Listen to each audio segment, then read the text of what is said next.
What is up, guys? Welcome back to Take It to the House. I'm here with Elijah today. Zach is not with us because it's finals week and he was busy and I was going to be busy yesterday. So it's just how things are going right now. But before we get started, our three topics we're rolling with today, we'll branch off of them if we feel like it. But FSU, were they robbed or not? Did the committee get it right? And then Shohei Ohtani. The big news this week is that Ohtani seems to be close to making his free agent decision. So where's he going to end up, and what do we think about that? And then finally wrapping up with a wild week in NFL with the Niners crushing the Eagles. And what does that do for the rest of the playoffs? What do things look like right now? And what do we think about the MVP race too? So Elijah, how are you doing? Doing all right, doing all right. I mean, despite the Browns losing, I think Joe Flacco still has a bit in him. So Wild, dude. Yeah. yeah, so I'm not, I wasn't too sad about last game, but Yeah, for sure. yeah. Well, all right. So let's just jump right in. So for those of you who don't know, or for those of you who still follow, Florida State went 13-0, won the ACC with a third string quarterback in the ACC championship game and their second string against Florida. And they still were not picked to be any of the top four teams for the college football playoff, losing out to Bama and Texas, who each have a loss. Elijah, what do you think about the decision? Do you think the committee got it right? Do you think they were robbed? What do you think? Oh, I think it's an absolute disgrace because first of all, who are we to determine who are the best four teams? We can only go off the record and we can only go off of their achievements. And Florida State went 13-0 and they won a Power 5 conference. It's like, how can they not? There's a reason why that's the first ever happened, because It shouldn't. it shouldn't happen. Right. And I think it also kind of shows, I mean, this might be a little bit out there, but it kind of shows that the CFP has SEC bias, because Yeah. Texas beat Will be. Alabama. Texas beat Alabama. Right. And with Florida State should have been an obvious slot in at number 4. Right. And I hate Michigan, right? And I can't wait for Bama to beat them. But it doesn't matter. I'd rather see Michigan should be FSU. one. Yeah. I'd rather see FSU be in there than Alabama. And so I don't know, Booger McFarland, I don't agree with him a lot, but he was 100% right. I mean, he's an FSU fan, but he was 100% right in his analysis of that after the show. And it's just, it doesn't sit right with me. And I can't wait for the 12 team to actually see who the best Yeah. in college football is. But what about you? Yeah, it's really tough because I agree with you overall. I also do see the other side of it. Like, I see the arguments being made, and I think that it's fair. But we're also talking about, you look back last year of TCU getting in. Right. And TCU got in, and what happened in the championship game? They got demolished. Right. Now they beat Michigan on their way there, but they got slaughtered. However, what more is a team supposed to do to get into this playoff? Because if you're only one of three, well, I mean, Liberty went undefeated, but like one of three Power 5 schools to go undefeated, you should be in the top 4. It doesn't matter what quarterback you're on. It doesn't matter if your kicker's your quarterback. Right. And that's what, it really frustrates me, because then where was this with TCU a couple years ago, where you thought that maybe they were inferior then? Right. And so it really frustrates me, because especially being a former athlete and now we're covering sports now, I really feel for those players, because they gave their everything to win every game and to compete. After Travis got injured, they could have easily thrown in the towel and said, well, that's it, we're done for the year. And I think it really sucks to show that it's like, all your hard work, it doesn't really matter, because we favor other teams. Yeah, and also what happened to defense win championships? Their defense is amazing. It might be the best in college football. Their defense is incredible. Right. And so that they're just throwing them out the window because they don't have a starting quarterback. Right, and that's we even heard the college football committee like commissioner or whatever. I can't remember the exact title. I'm sorry, but he basically came out and said it was because of the quarterback. And I think that's really unfair to the two quarterbacks that played their guts out to win those last two games too. Right. Is that like that basically says, well, there's no reason in having a backup quarterback. Is Right. what we're really going over. Like, it'd be if Utah won all of their games, and then they're like, well, you're on a backup quarterback, and Bryson's Barnes like, I don't know, so we're just not going to let you in. Like, that's just criminal. Now, going on to the other side of things, I understand the idea that you believe Bama and Texas are both more competitive teams. Right. And they will make the games better. Which is a true statement. Which is true. I think that FSU now, but let's be real, if we're doing the rankings right, it should be, if we're going off of this, it would be FSU at 3, not 4. Right. So it would be probably FSU and Washington. Yeah. Which would probably be a better game. But I think it's totally understandable to say Bama would give Michigan a better fight. Bama's going to draw more people in. Even Texas. Texas is a massive brand. They're going to draw people in. However, if we are talking about 4 of the best teams, you have to pick the 4 best teams. Who are the teams that went undefeated in Power 5 conferences? Right. There are 3, and only 2 of them made the college football playoff. So it's like, I understand the idea that people are like, oh, well, they're on a backup quarterback and they probably wouldn't give as good of a competition, but it's like, you have to give them that opportunity. Because what if they could have won? What if they went on and won the whole thing? But now you'll never know because you didn't even give them a chance. Exactly. Like, and now it sucks because like now that is it the Citrus Bowl, Orange Bowl that they're going to play against Georgia? That's a game. Right. Georgia versus FSU, that's a game. But it's really frustrating to me. It does seem that there's some bias to sneak teams in. The team that I'm honestly more surprised about that made it in was Texas over Bama, to be completely honest. I know Texas beat Bama, but Bama beat who college football playoffs said was the number 1 team in the country. Right. And honestly, I watched that game. They beat them comfortably. Mm-hmm. Like, it was not ever really close. So I just think I understand Bama getting in. The Texas thing, I'm like, but I just it make my heart goes out to all those FSU players that worked their asses off all year to get into that position and they still couldn't get in. Right. And I mean, and people argue viewership, right? We want to bring in viewership. We want to have the most eyes on this game. If that was the case, every single college football playoff would be Ohio State, Notre Dame, Michigan, and Georgia. That would be every single year. And just like the MLB, why in the world, why play? Just have a Yankees, Dodgers or Yankees Dodgers every single year. It's like it ruins the integrity of the game, and I think it also shows how sports nowadays is a business more than ever. Yeah, I agree. I think especially at the college level. I mean, you and I were talking off the podcast about the transfer portal, which is just becoming crazy. Right. And, I just think the game is evolving and changing. And this is why I agree with you. I think the 12-team playoff is going to be so much better and so much more fair. Like, right. Now let's be real. Like, life isn't fair. I get that. But in a reality where only 3 teams in Power 5 conferences go 13-0, all 3 of those should make the playoff then. Right. Right. Because you have a team that has a loss to Oklahoma, who Oklahoma started sputtering after that. Mm-hmm. And then you have a team that lost to that team. So it's like, I just don't, it really bumps me out. And I think that Florida State fans have the right to be upset. And, it's just, now I really, at this point though, hope that it just gets dropped.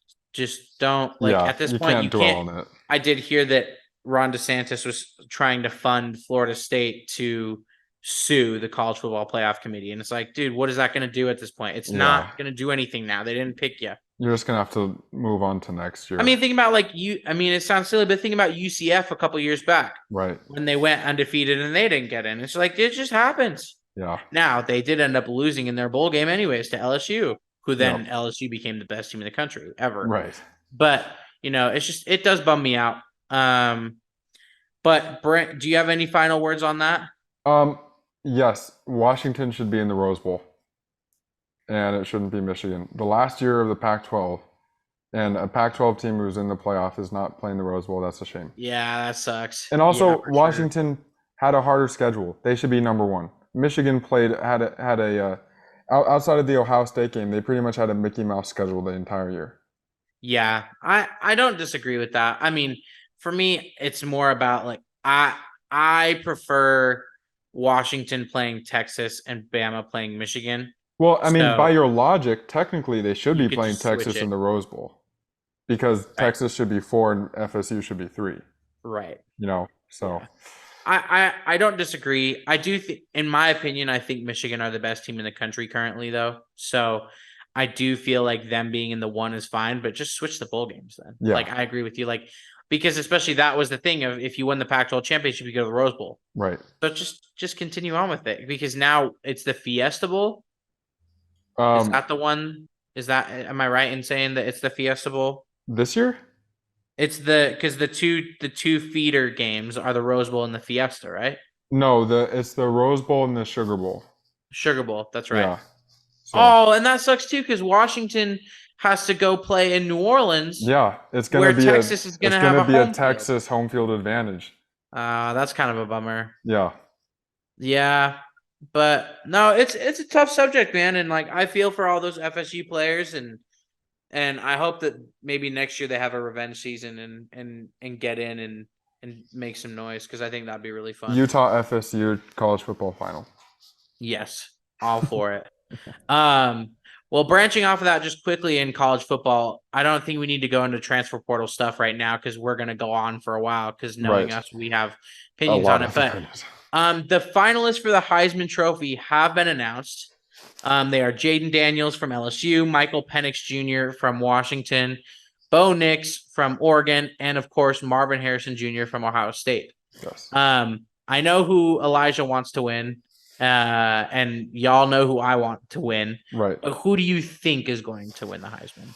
I think it's a no-brainer. It should be Jaden Daniels. He is the best player in college football right now, outside of Marvin Harrison Jr. At the quarterback position, he's the best college football player. And I'm worried about the people who are saying Jalen Milroe should be in the Heisman conversation. That's insane. Yeah, You know. we need to calm down on that because the thing Calm is down. with Milroe, he hasn't been consistently good all year. Right. I think his best game was that Auburn game, probably. Right. So, And it's like, guys, come on. and I mean, I think you agree with me. Jaden Daniels deserves it. Yeah, now here it's tough because I love Jaden and I love LSU and I think that Jaden probably deserves it. However, I just have there's a big part of me too that I think Michael Penix really should be involved in this because I think when you look at how he played, how well he performed, and then also look at where it got his team. Right. Now I know that it's not Jaden's fault that his defense is absolute garbage. However, when you look at the past Heisman winners, they have all been on teams that are almost in the playoffs or up there. Mm-hmm. So, going back to Bryce Young, his team was they were in the playoffs, no? No. Yeah, they were. But they didn't. I thought they. Because it was Ohio State. No, it was Ohio State. He was there. Oh, was it Ohio State, Bama? It was a. Oh gosh, now I kind of forgot. Because it was TCU, Michigan. No, TCU, Michigan, Georgia, Ohio State, Georgia. Yeah, Ohio State, Georgia. So Bama barely, but I think they were like 5 or 6. I thought Young was there 2 years ago too. I thought he was there for 2 years. But I'm saying the year that he won the Heisman. Oh, okay. Yeah, I know what you're. Okay. And then Devonta Smith won it when Right. I think that when they did go to the Natty. Yeah. And then, you just keep going back, Burrow, all that. Like, they've been in these positions. Now, you look at, like, Lamar Jackson, right? Like, he was at Louisville, who weren't even really that close. Right. So it just makes me think. But I do think that Penix deserves credit for where he got his team. Because I think that team wouldn't be nearly where they were at if they didn't have him. So if I were to rank, I would say Jaden wins it, and then maybe Penix, and then probably Harrison, and then Nix. So I love Harrison with everything. I think he's probably the best Ohio State player of all time, or one of the best, with Archie Griffin and Zeke. But Colin McCord ruined his season. Colin McCord did not give him, and I you know what? I think it's a slim but not impossible chance that Harrison does not declare for the draft. Especially if we get Ward. I think he wants to win the college football playoff. And I think Marvin Harrison's going to go top 5 in the draft. Oh, he would go number 2, but I think he'd go number 2 any year. So if he stays one more year, what hurts? But what could happen is, what if he gets injured? Right. And that is the part where I don't think that he comes back. And that's where you and I talked before, where it's like, if you can get the bag, get the bag. Exactly. So I don't know. It's going to be interesting to see how that develops, but I think right now Marvin Harrison is the weakest Heisman candidate, simply because his quarterback did not do him justice. Fair.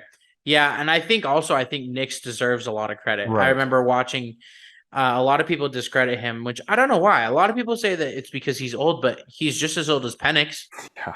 And I think Daniels is up there too. Daniels isn't, he's played for a while. So I don't think that's a fair argument. And I also think his performances in the biggest games are incredible. Oh, I mean, my gosh, he's crazy. First of all, I watched him in person against Utah. I mean, he was flawless in that game. Right. Now, that was an awful game for Utah, but flawless. I mean, he was incredible.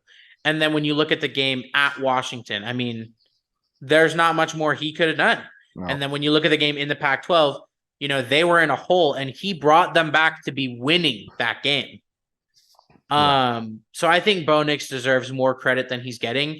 And I know a lot of people have been putting it out there where it's like, Nix is probably the weakest of the bunch. And it's like, you know what? Like, I think we need to give him his respect, because he did a lot at Oregon, and Oregon looked for a while, honestly, like the best team in the country. Especially the way he's progressed in his career, from Auburn looking absolutely terrible every single season to being arguably the best quarterback in college football. Yeah. That's a testament in its own.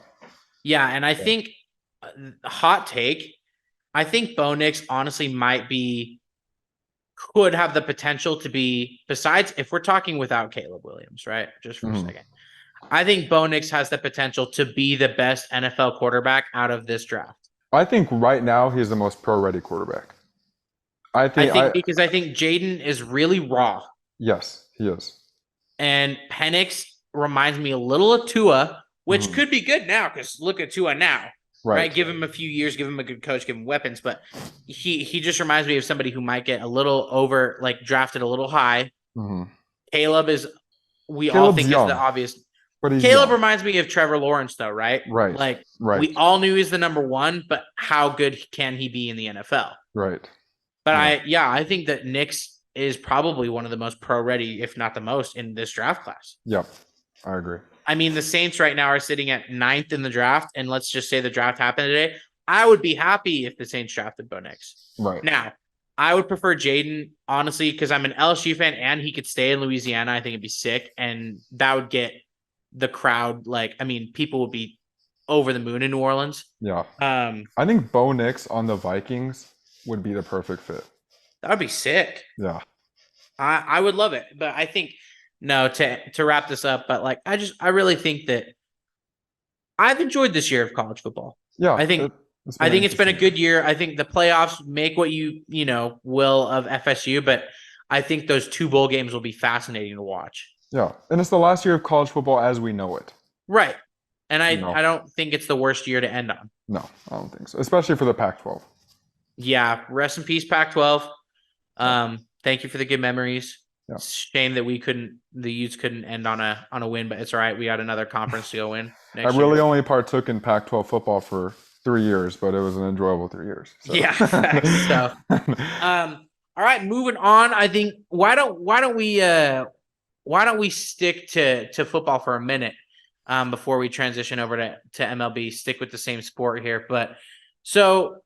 This week, NFL, pretty interesting week for the most part. We're not going to go score by score. We're changing things up around here. But the Niners destroyed the Eagles in Philadelphia. Right. They spanked them. Hmm. And it just makes me, you and I were both talking, and Zach, we were all talking. What does this mean now? What does this tell us about who these teams are and what the league looks like now? Because, we all thought that the Eagles were the best team in the NFL, and the 49ers just came in and spanked them. Right. So, what does this mean for the future of, of this year, and how do you think the Niners continue, and how do you think the Eagles, do you think they bounce back? Do you think they regress? What are you thinking? Well, so first things first, I think the Niners are better when they use Debo to his full potential as a running back and a wide receiver, because otherwise they do not have the versatility, and McCaffrey can only do so much on the run before he gets shut down. Right. As a whole, I think the 49ers are by far and away the team to beat in the NFC.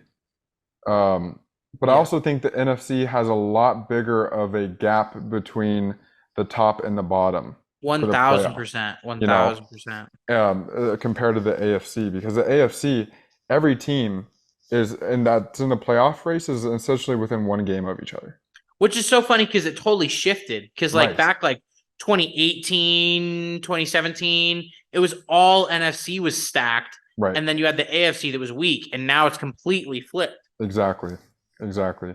Now, I do think there's a team to watch, and I know the 49ers are the team, and the Eagles I think are still the team too. I just think when you have a clash of two titans, one is going to prevail, and obviously they separated themselves. It's like the 49ers and the rest type of deal. Right. Um, and I mean, obviously, I think they're going to be in the Super Bowl again. But the Packers, I think they're a team that are going to Sleeping giant, kind that are of. a sleeping giant, because Love is getting better every single game. Yeah. I think it shows what happens when you give confidence to your players, when you show Right. confidence in your guys. And you know, do I think Jordan Love's the generational talent? No, but I No. think he could end up in maybe the second tier that we're talking about. Because I think right now, I think you have Mahomes, I think you have Hurts. I think when fully healthy, I would put Burrow in there. I Purdy. think you have to put Purdy in there now. And Yeah. I think with this year, you have to put Dak Prescott. You have to. Oh, bro. So Yeah. I think that's and Lamar. My bad too. I miss Lamar. Right now, he's out of his mind. So I think Right. that's tier one. I think there's no reason that Jordan Love can't be right under there. I Oh. think he's playing really, really well. Now, do I think that the Chiefs had a call that went against them that was brutal? Yes, but that's not the point. The point is they beat the Chiefs, Right. and so yeah. Do you think the Eagles bounce back though, or do you think that they take this and kind of pity themselves a little bit? I don't think Nick Sirianni as a coach that allowed that to happen. I 100% agree. And so I think they will bounce back, and they'll bounce. I mean, Philly is a city, and Resilient. just as a mindset is just resilient. They're not Yeah. gonna, if they did let this season sulk away, their fans would probably pelt them with rocks. So Yeah, facts. Yeah. they're They gonna would- they bounce. would- They have to yeah. bounce back. If they don't, there's gonna be issues. And Yeah, I despite agree. how good they're doing, there's gonna be issues. So they're gonna have to bounce back, and I think they will. But they're right there with the Cowboys, I think, hmm in kind of Now, the. Cowboys and Eagles play this weekend, no? You know, I think they might. Let me see. I think it is this weekend. Let me look up the Eagles' schedule.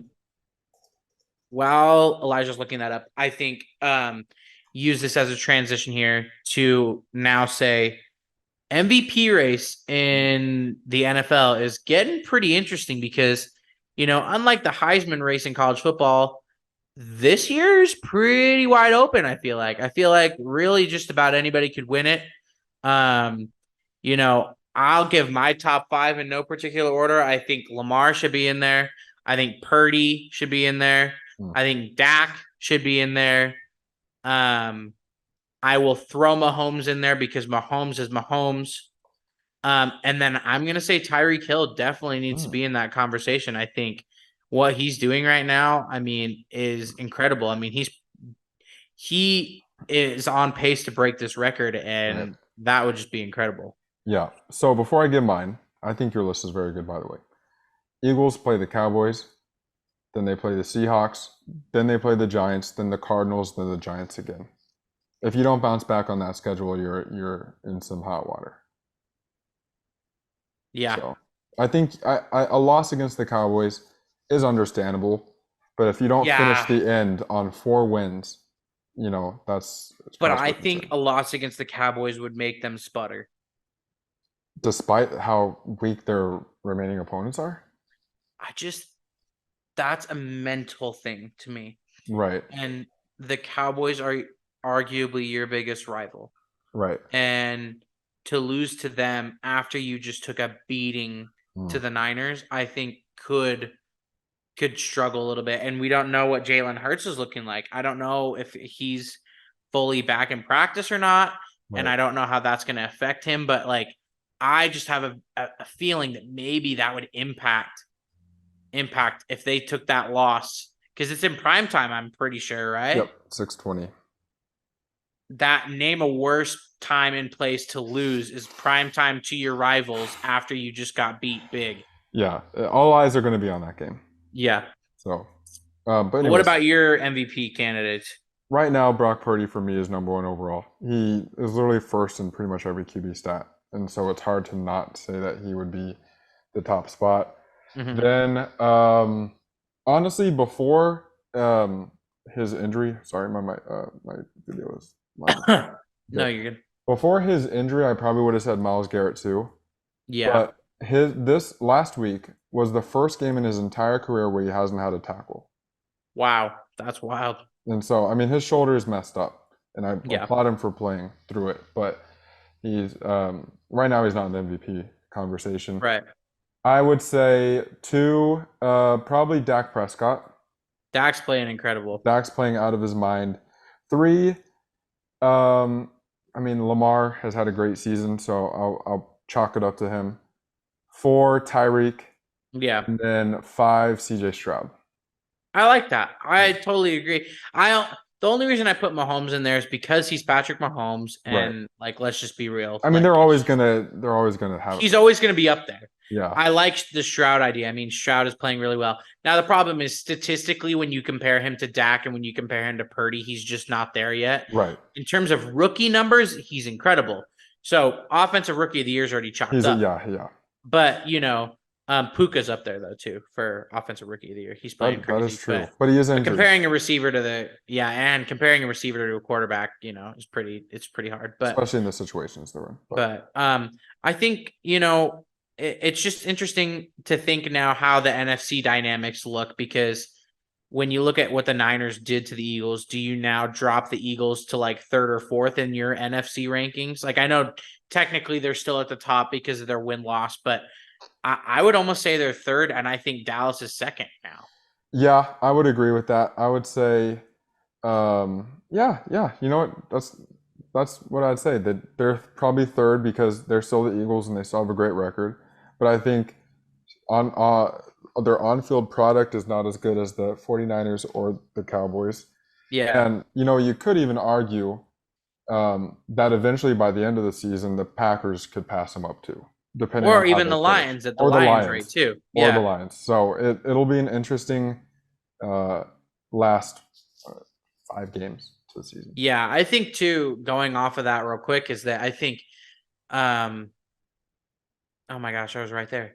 I think what you look at now is when you're ranking NFC teams, it's not that they lost to the Niners, it's how they lost to the Niners. Right. Yeah. If it would have been close game, 3 to 7 points, something like that, you know what? I get it because the Niners are really good. But the fact that they beat you down like that, Yeah. I mean, is pretty wild. And then I think what you do is right now, I would put the Eagles at 3, Cowboys at 2. And then if you go beat the Cowboys, great, you're back at 2. Exactly. So it's just interesting. It makes a weekend of NFL like that always makes it really interesting and fun the following week because you're like, wow, like what do we have now? Right. Like this totally can shake things up. Mm-hmm. Yeah, I agree. All right. Anything else, NFL? Just that the AFC is kind of crazy right now. Yeah, it really is. It's like everything's within a game or two. Yeah. So I mean the Browns are the 7th seed right now, and we're 7-5. So that's I mean the good thing is that it's not good because I never want to have a player injured, but Pickett is out for a while which I could. think he's out for the season, is what I've heard. Oh, he's out for the season. I heard that it was 2 to 4 weeks originally, and then it sounds like he's going to be out for the rest of the regular season. So if they were to make the playoffs, he'll probably come back, Right. So I think if any time for the Browns to pounce make a is surge. now. Um, so Yeah, it's going to I be think interesting. too. I think it's pretty wild. The division that's really crazy for me is it the AFC South with Colts and Texans and Jaguars? Is that the South? Yeah, with the Yeah, Titans. Colts, Texans, Jaguars, Titans. Yeah. That's wild Mm-hmm. because you have, I believe the Jaguars are still leading that division, but I could be wrong. Jaguars are, yes. Yeah, they are. So I think I want to get my facts straight though, but though all three of those teams could very well make the playoffs. I mean, the Colts are like what do we Right. even have to make of the Colts? I They're know. winning games, and it's just they're winning games with Minshew. Yeah, it's kind of crazy, honestly. So you have the Jags at 8-4, then the Colts at 7-5, and the Texans at 7-5. So that is just all. And Trevor is going to be out now. So after Trevor Lawrence suffered that ankle injury in Monday Night Football, so Right. it's just all to play for. But no, AFC's crazy. NFC top of NFC's definitely getting shaken up a little bit. Yeah, it's a good ending to the season, and it's also a scary ending to my fantasy season because it's coming down to the last week for me to get in the playoffs or not. So Ooh, yeah, I'm in 2 different leagues, and one of them I just won my first. We already started playoffs in one of my leagues, but it's because we do 2-week rounds. okay, So we did the first round, and I moved through. I think I won by overall of like almost 100. jeez, And then now we're gonna get into the next round. So fingers crossed. But then my other league, it's the one with Zach and like a bunch of my friends, and it's just been crap. But I also have had like underperformers. Like I drafted Garrett Wilson and Jalen Waddle, thinking right, that was stacked, and then week 1, Aaron Rodgers just destroys his Achilles. So it's like, right. okay, cool. So it's been interesting, but yeah. All right. So to wrap up our podcast this week, we are going to talk about the man himself, Shohei Ohtani. Yes. It is heating up right now. Reports came out earlier this week that Shohei was going to make his decision, or at least the report said that reports were saying that Ohtani was going to make his decision within the week, and now it sounds like by Sunday, Shohei should be deciding where he ends up. Yes. Allegedly, he's met with the Blue Jays, the Dodgers, the Cubs, and the Giants, I believe. And the Angels, I think, were in there like to meet with him just to reevaluate things. But man, it's kind of what do you make of his free agency process? Do you think he's making the right move, or do you think that he needs to be drawing it out a little bit longer like Aaron Judge did last season?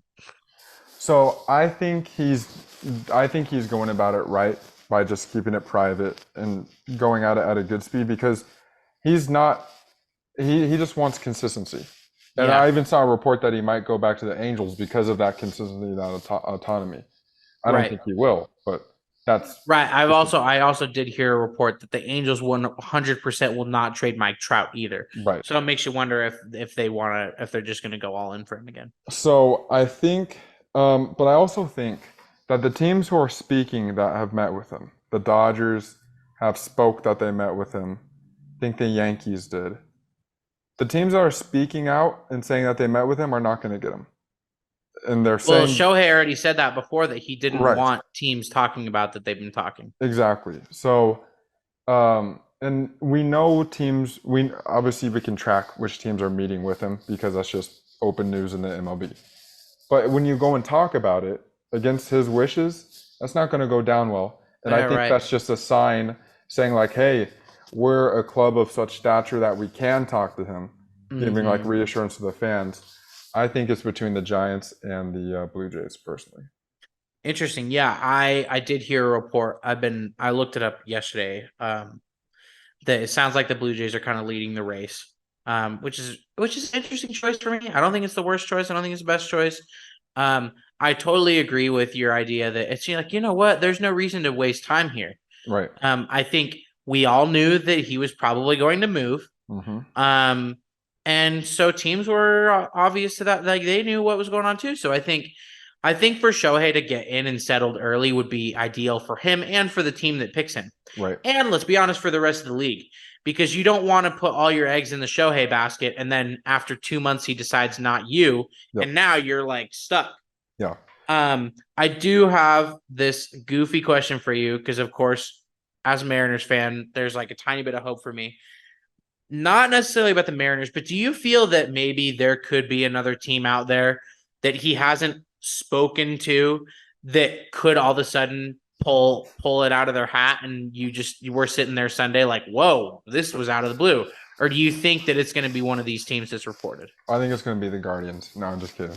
Oh man.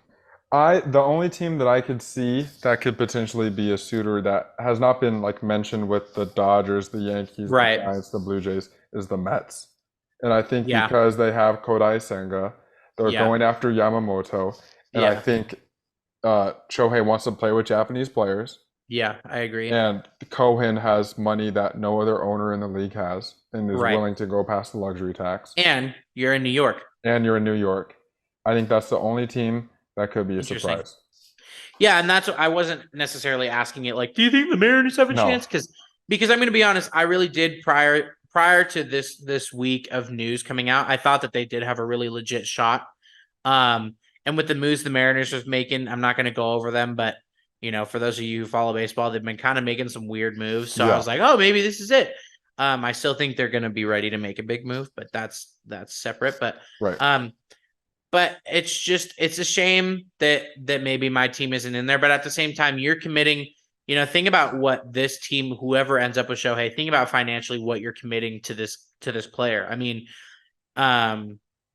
likely a long-term deal, and it's going to be almost a 2-contract situation where one contract's for the hitting side of Shohei and one contract comes in once he's able to pitch again.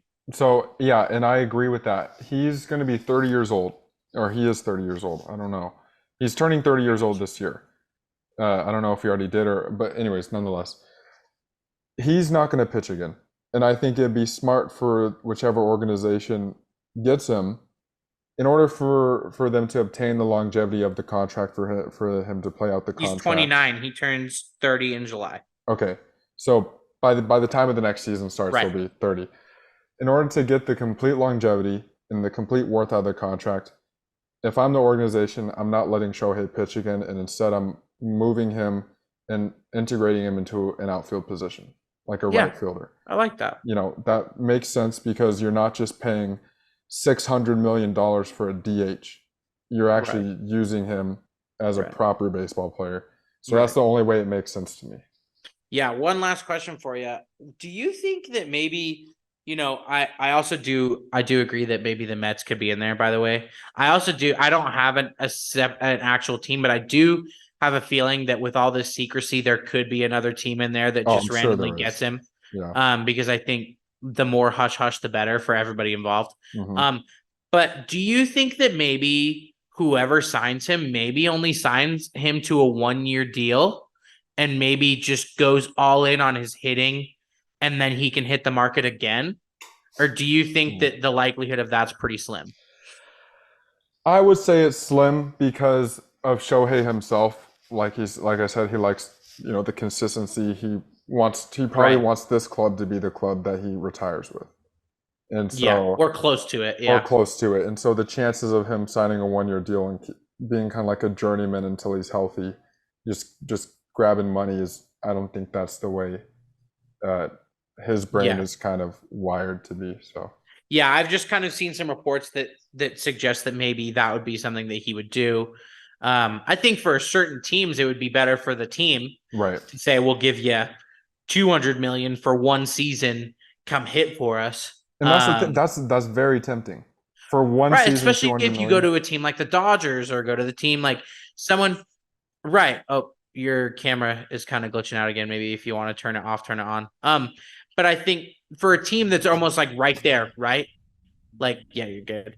Like you go to the Phillies, 1-year deal. You go to the Dodgers, 1-year deal. Yankees, somebody where you go on a 1-year deal. But I agree. I think on Shohei's side of things, especially if this is how he's handling his free agency now. Yeah. Why would he want to hit free agency again when he's trying to keep it low key, get it done quickly? Yeah. If he was drawing this process out and releasing all these teams, and maybe that's where you see the potential of just the 1-year deal, one and done type thing to hit the market again. But I agree. I don't see that happening. I wanted to ask you that because I think that it's such an interesting topic because he's such a unique player. And this is such a unique circumstance where you just really don't, it's a new territory right now. Yeah. And I mean, really, I respect him a lot for it because he's kind of saying like, hey, if you're a superstar, if you're arguably the greatest baseball player of all time, you do not need to be a cocky or prideful or anything like that. You can just be humble and go about it like any other thing would, And I think too, going through free agency quickly and trying to get to your team quickly, I think it makes sense. That's the best move for everyone involved, like I said, because look at like the Deshaun, if we go to other sports, look at the Deshaun Watson situation where, that was dragged out between 3 teams and, it just dragged it on and on and on and on and on. Yeah. And, it sucks for everybody involved because the Browns not only had to commit all that money, but then the turnaround to then try to get pieces for him was really tough because it took a while. Yep. And then you look at like the Saints, because it was the Saints, Falcons, Browns, really. Yep. That you look at the Saints and it's like you were waiting, and then you didn't get him, and now you're like, oh well, Jameis. It's like same you with waited the Falcons. so long. You kind of put all your eggs in one basket, and right. I honestly, speaking of that, I thought for sure he was going to go to the Falcons. It was literally he told the Browns he wasn't going to go. It's like that was. I was thinking the Saints just because I'm like maybe that's how we keep Peyton. Ooh, that would have. I was like maybe because I know that Sean was on the verge of kind of taking a break or whatever. I'm like maybe we keep Peyton and then he runs it with Sean. But I also thought he's got Georgia roots, stuff like that, goes to Atlanta, whatever. Yeah. But yeah, I agree with you. I have a lot of respect for Shohei and how he's handling things. I know a lot of reporters and journalists think that this is damaging his career, but I actually think quite the opposite. I think getting through free agency quickly. Because let's be real, he's going to get paid. Wherever he goes, he's going to make a buttload of money. Right. So yeah, it's just going to be interesting. We're going to have to stay tuned with that, and hopefully decisions made this week so we can kind of talk about it next week too, because I'll be interested to see what happens. And I think when his decision is announced, that's the official start of free agency. Everyone's trying to see how he sets the market, so then they can. If they didn't work out, oh well. Shohei secured the bag without securing the bag, and now he's just looking for the right place to get that bag. And I think what you were saying about free agency too, I think that has so many implications as kind of a domino effect, because let's just say he goes to the Blue Jays. Right. Well, the teams who are in the Blue Jays division, either need to make more moves to compete, or they need to realize, all right, he's here, can't compete, got to start offloading. Yep.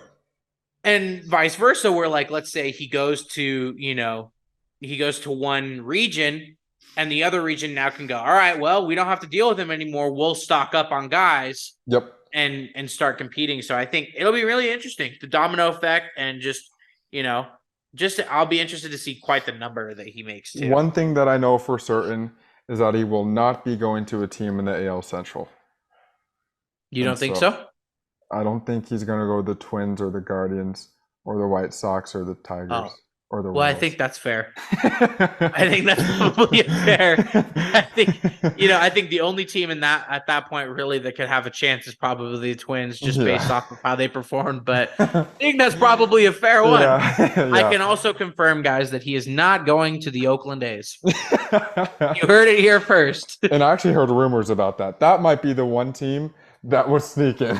But can you imagine Shohei? Because like they're moving to Vegas, right? Like, what a better way to pitch your baseball team going to a new city is like. Bro, he would be a king in Vegas. Yeah, but that team would still be atrocious. Yeah. And it's so bad. I think. But what is interesting to me? Sorry to wrap things up, but that Trout thing was really interesting to me because I think maybe it shows the Angels have confidence in re-signing him. Yeah, that's definitely a possibility too. Now, if I'm going to be honest though, Shohei, don't re-sign with the Angels. No, they don't care. Because you proved that you can't win. Like, it's not even you.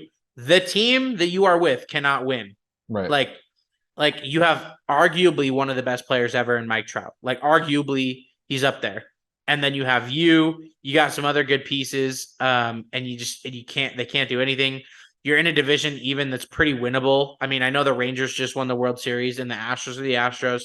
Right. Mariners are like back and forth, who knows? A's are awful, but it's a winnable division, or at least a division where you can get into the playoffs. So any other organization with 2 active MVP players would be guaranteed a playoff spot. Right, like if he goes to the Blue Jays, I mean, it's pretty loaded. Makes me think that they might re-sign because Chapman's leaving, right? Yes, yeah. Makes me think that maybe they do try to go get him back, or Chapman's like, oh wait, hold up. It's like, wait, hold on. Wait, I'm sorry. Hey. Yeah. So, anyways, any last words before we call it? No, I think we kind of covered everything. Good talks, and I like this new style. So yeah. So just to end, we're going to move in a direction of shorter episodes. And when we say shorter, it means probably like 45 minutes max. And like, I don't know, like you guys could tell, try to just go off of about 3 topics and we can kind of branch out from there. But really that's what's going to be better. We know it's better for us and it's going to be better for you guys. So, if there are any things that you want us to talk about, let us know. Yeah. And we'll get to it. But yeah, other than that, I think we're good. Yeah. And hopefully Zach's with us next week. It's just been wild with our finals week and stuff. So, yeah. Okay, we'll catch you on the next one, guys. See ya. See you guys.